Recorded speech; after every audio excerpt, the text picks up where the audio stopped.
I'm going to share a statement with you guys. Metaphor ReFantazio is easily one of the best JRPGs of all time. Bold? Perhaps, but after platinuming the game and spending countless hours immersed in its rich world, strategic combat and masterful storytelling, I genuinely believe this game will go down as a landmark entry in the genre.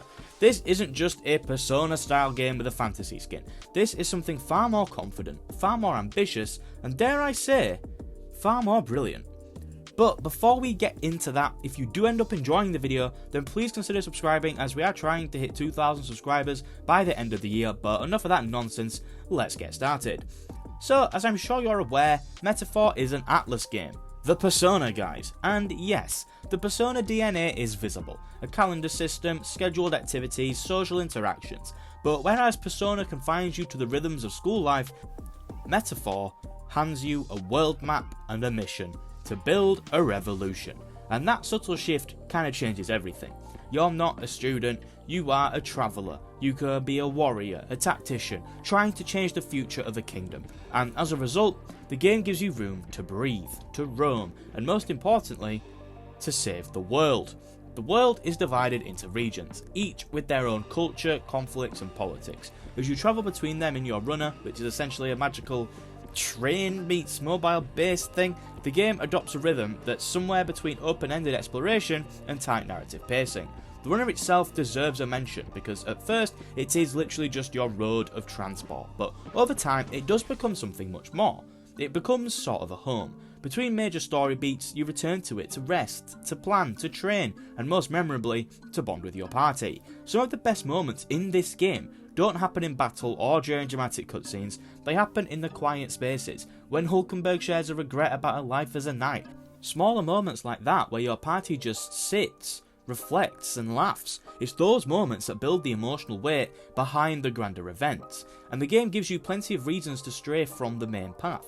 There are side quests scattered across every region. A lot of these could be considered filler. Yes, I'm not going to pretend that the side content here is amazing or genre defining, because it's mostly just standard JRPG stuff, but if you fall in love with the combat and the world as much as I did platinum the game after all, not sure if I mentioned that, but when you do platinum the game, it means you need to play the game at least 1 and around 3/4 times, then you appreciate being able to play more of it, and exploration itself is a reward, thanks in large part to the art direction. The game is just gorgeous. There's a painterly storybook quality to the locations, each city has its own distinct aesthetic, from tiny rural communities to those living by the sea. There's so much variety in each location. Every time you arrive somewhere new, it feels like opening a new chapter in a new novel. You feel the culture shift each time. And with all that, there's this constant sense of anticipation, of stepping into something new, a feeling that JRPGs often promise and sometimes succeed with, but rarely deliver as consistently as Metaphor does. So yeah, the structure of Metaphor is familiar, but it executes it with a rare elegance. Major story events will occur on specific dates that you're warned about in advance, so you know exactly how much time you have to do random crap. Optional dungeons, level up character relationships, these are the kind of things that you would do in Persona, but it just feels more open-ended than that, and I say this as a massive Persona nerd. Now let's talk about the combat, the heart of the gameplay loop, and let me just say, Metaphor delivers some of the most satisfying turn-based combat I have experienced in years. At a glance, it's deceptively traditional. Turn order, HP, MP, elemental affinities, strengths and weaknesses, the usual suspects, but what makes it truly shine is how elegantly those systems are layered, how responsive the flow of battle feels, and just how much player expression is built into the encounters. Fights are fast, actions are snappy, animations are fluid, and even the UI is designed to keep you immersed. You're never bogged down in menus for too long, it's more like conducting a well-oiled tactical machine that you've been assembling over the last dozen or so hours. It's not overly difficult, especially if you've played turn-based games before, but it's not supposed to be grueling, it's meant to be expressive. It's about building your version of the perfect party, then watching it all come together in these intense cinematic clashes. And that brings us to the archetypes, the game's crown jewel. Archetypes are essentially character classes, but they're so much more than that. Each one doesn't just change stats or a skill tree, it transforms the entire rhythm of a character in battle. There is a ridiculous amount of archetypes, I think there's around 46, but I could be wrong. and they're not just slight variations of one another. Every single archetype has its own unique playstyle, a distinct weapon type, and its own mechanical identity. Let's say you start with a knight archetype. It's sword based, focused on defense, but there's nothing stopping you from making the exact same character a wizard archetype, and suddenly are using elemental magic to hit weaknesses and set up status combos. Each party member also has their own unique archetype that you can unlock by maxing out the levels of other archetypes, and they are so powerful that they are always worth having, and it always feels like you're working towards something. You are encouraged to mix and match the archetypes to create unique party compositions that fit your style, not just whatever the meta is. And because some of the archetypes are tied to both narrative progress and character bonds, it feels like you're evolving alongside your party. You're not just leveling up numbers on a stat sheet, you are reshaping their identities. A character who starts as a pure support mage might later become a frontline duelist if you guide them down the right archetype path. The game also introduces formation bonuses, synergy effects, and other weird cool things like that. You can place any character either to the front row or the back row during battle. At the front you will deal and take more damage, at the back the opposite is true. If you combine certain archetypes across party members, you can utilise synergy attacks, which take extra turns but can completely shift the tide of battle if used correctly. So yes, while you can break the system, you can find those overpowered combos, doing so takes experimentation and understanding. It's not just grinding so that you deal more damage. And honestly, that process of figuring out your favourite setups is one of the more enjoyable aspects of the game, and that experimentation is often rewarded. Boss fights can sometimes throw curveballs with interesting gimmicks, and it's up to you to modify your setup and adapt to that. There's no one size fits all answer, and even easy fights can get chaotic if you don't respect the mechanics. As I got the platinum, again not sure if I mentioned that, there is an optional boss that will likely be the final trophy that you need, and it is really tough, but preparing for it and finally getting your strategy right is such a brilliant feeling. And visually, it's stunning. The menus and everything is just absolutely gorgeous. Each archetype has unique attack animations, special effects, and even distinct silhouettes in battle. Watching a fully upgraded archetype unleash a move with gorgeous particle effects, freeze frame hits, and stylish camera angles just never ever gets old. In a genre that often plays it safe, Metaphor's combat feels like it was designed with both love and confidence. It respects the turn-based roots, of course, but it isn't afraid to let you play, to break the system if you're clever, and to build parties that reflect who you are and how you want to go. It's not just about winning fights, it's about asking, what kind of team do I want to build? And when a game makes turn-based combat feel this personal, I think that is something that is really, really worth praising. So now let's talk about the story. Without giving any spoilers away, this entire video is spoiler free. Metaphor begins with a premise that feels almost mythic. A prince, your friend, has been murdered in cold blood. The culprit, a man named Luis, one of the most cunning, manipulative figures vying for the throne. But this is no simple tale of revenge, because in this world, there's a catch. Magic protects any legitimate candidate to the throne from being killed. Once someone is declared a ruler candidate, they are untouchable. Their death becomes literally impossible. So when Luis is declared a candidate, justice becomes unreachable. You can't kill him, you can't punish him, you can't even accuse him without committing political suicide. So what do? You do something unthinkable. You enter the race for the throne yourself. You, a nobody, an elder, a frowned upon race in the world of Metaphor, declare yourself a ruler candidate, throwing your name into a political and ideological war that spans the continent. You're not just trying to win the contest and rule the world, you're trying to pull the kingdom back from the brink of collapse. You're trying to restore what was once lost.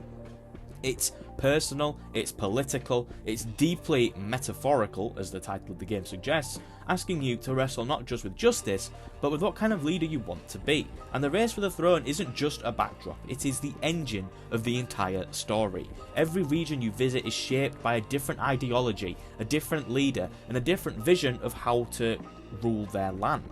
You're not just building strength, you're building support, earning the hearts and minds of the people, and as the race intensifies, Metaphor slowly peels back its layers.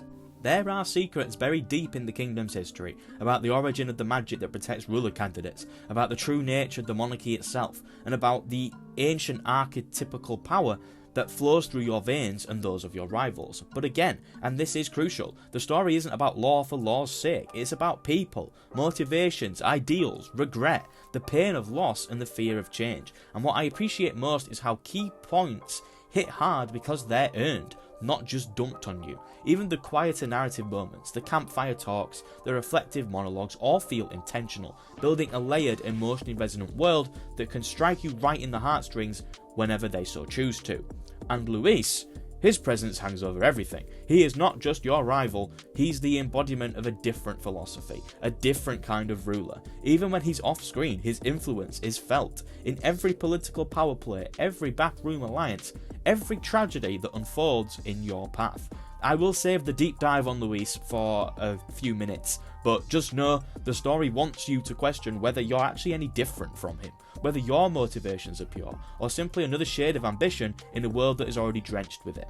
So while Metaphor does have the magic monsters and the JRPG tropes, at its heart it is a story about agency, about how far you'll go to make things right, and what it costs to take power into your own hands. It's grand without ever losing sight of the human, and by the time the endgame rolls around, it doesn't feel like you're watching a story, it feels as though you have lived through a legend. At the core of Metaphor, beneath the high fantasy setting, the political drama and the magic, lies a very, very human story, one that grapples with ideas of identity, grief, power, and one of its most persistent themes, prejudice. This is a world divided not just by political lines, but by race, by class, by historical resentment. The game tackles racism head on, not in a subtle abstract sense, but directly. And yes, the message that racism is bad isn't new, and it's something that most normal people already know already. We've seen it in countless stories, some better handled than others, but Metaphor does earn its weight, and while you may say it is a bit heavy-handed at times, which I will admit it is, it uses the theme not as window dressing, but as an ever-present tension that informs character motivations, side quests, even entire cities. It gives the world a bruised texture, a reminder that power is rarely handed down fairly, and the past is never truly past. This video is completely spoiler-free, but trust me when I say, some of the reveals in the back half of this game are absolutely incredible, and make perfect sense when you look back. As I was replaying the game again when I was going for the optional boss, you know, on my route to the platinum, don't know if I mentioned it, you see how it all makes perfect sense. Which brings us to the characters, the soul of the journey. Now, your protagonist is, as with many Atlas games, a blank slate, quiet and reflective. That is intentional. You're supposed to be a mirror to the world around you, someone who reflects, who listens, and then ultimately acts. But that means the supporting cast has to carry the emotional complexity of the narrative. And thankfully, they absolutely do. We will just talk about a couple of characters because we don't have all day, but each party member has similar levels of complexity. Let's start with Heisme. Heisme is hardened by the losses that he has endured in his past. I don't want to go into too many spoilers, so this is going to be incredibly vague, but underneath that gruff, intimidating exterior is a man who is quietly crushed by grief. It's not something the story uses for cheap drama, it is treated with weight and dignity, giving his character a constant undercurrent of sorrow, of guilt, of trying to figure out how to live with something he can never fix. Going through his side story with the Bond levels, I thought this was probably the most emotionally resonant one. It felt deeply personal and I loved it. His introduction to the game as well, without spoiling details, is one of the strongest introductions to a party member that I can think of in recent memory. I am probably forgetting somebody, but it sets the tone immediately. This is a man with a past, with pain, and with something left to prove. Then there's Hulkenberg, another standout. She's a woman of conviction, strength, and a surprisingly soft sense of humour beneath the armour. Her development touches on loyalty, on faith, and what it means to serve a cause that may not serve you back when the chips are down. As the story progresses, she's forced to question her ideals in ways that feel raw and uncomfortable, and it makes her one of the most human characters in a cast full of very strong personalities. Every single party member has layers, often revealed gradually through optional dialogue and bonding events. There are no true throwaway party members. Everyone has an emotional arc and a role to play in the story. But of course, we now have to talk about the big bad man, Luis. Luis isn't just a villain, although he is. He's a vision, a man who believes so deeply in his ideals that everything, morality, loyalty, even life itself, becomes secondary to the future he's trying to build. He's cold, articulate, and terrifyingly intelligent. Luis is the villain of this game, but he is not evil for the sake of being evil. Luis believes that a strong kingdom must be formed of strong people. He envisions a world where the strongest survive, no stragglers allowed. If you want to thrive and survive, then you have to earn it yourself. And what makes him so compelling isn't just that he has such strong, unwavering ideals, it's that he might have a point, though his methods are definitely questionable. Luis doesn't rant or rave, he reasons. He sees a broken world, and instead of waiting for it to heal, he decides to force it into something new, and the game doesn't frame him as a one-note tyrant. It gives you enough time, enough clues, and enough nuance to understand why he became what he is. There are moments, especially late in the game, where you might catch yourself not necessarily agreeing with him, but understanding his point. Not because you're evil as well, but because his logic is seductive. He is rarely outwardly aggressive. He is often actually quite nice. He respects the main character of this game. He is the kind of villain who doesn't need to raise his voice to leave a scar, and by the time the credits have rolled, he had already carved out a space in my personal top tier antagonists in gaming, not just JRPGs. But in the end, Metaphor works not just because of its structure or systems, but because its characters feel alive. They struggle with grief, with legacy, with hate and with hope. They make mistakes, they grow, and they surprise you. And in a story about reshaping a kingdom, about challenging ancient systems, and about forging your own destiny, it's the personal journeys that really hit the hardest. And maybe that's what struck me the most about the game. It is a game filled with grand ideas of magic, political warfare, but at its heart, this is a story about people and about pain. But you also feel it in the quiet moments, when you're riding the runner, when you're camped out with the sunset in the background, when you're sitting in silence with a party member who's just opened up, when you're walking through a new city for the very first time. It's in those moments, small but unforgettable, that Metaphor stops being just a JRPG and starts ingraining itself within your brain forever. This isn't just one of the best JRPGs of the last few years, it is one of the best I have ever played. It is a game that doesn't reinvent the genre, don't get it twisted, as much as it refines it. The structure gives you freedom, not chaos. The combat gives you power, not dominance. It's a game about becoming something more than you were, not just as a character, but as a person. And yes, it draws from Persona, from classic Atlas DNA, from the rich tradition of JRPGs that came before it, but Metaphor stands on its own. Because Metaphor doesn't just want you to save the world, it wants you to understand why it was worth saving in the first place. Thank you for making it to the end of the video. I hope that you did enjoy it. If you did, then please consider leaving a like, as it really does help. And if you want to see more videos from me, then please make sure to subscribe. Remember, we are trying to get to 2,000 subscribers by the end of the year. I upload at least one video a week, but for now that is all. Have a nice day, and goodbye. Together then!